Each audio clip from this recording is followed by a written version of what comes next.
This short video is on As Imperceptibly As Grief by Emily Dickinson for the Eduqas Anthology Poetry Collection. And as always, I won't be going through everything on the slide, so go ahead and download or screenshot if you need to.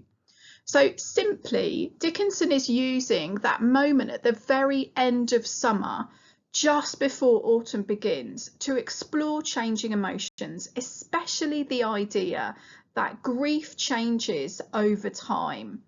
So the first key quote is from the first line. It's always good to deal with the first and the last lines of poems.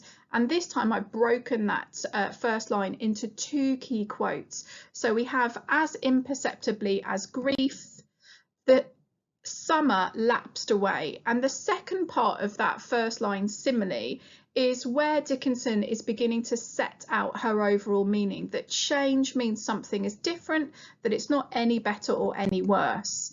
And then we develop that as we go on. Nature here is described with this sense of beauty or fullness, acknowledging that those long lazy afternoons can't last forever.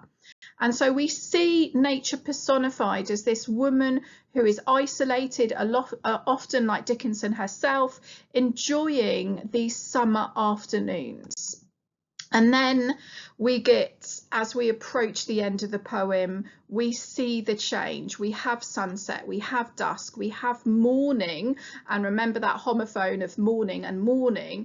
This morning feels different as the autumn begins to approach, and the poem ends with this sense of peaceful acceptance. This change, this loss, this death isn't frightening, it's not tragic, it's natural, gentle, beautiful, just as the sadness seems to fade as well.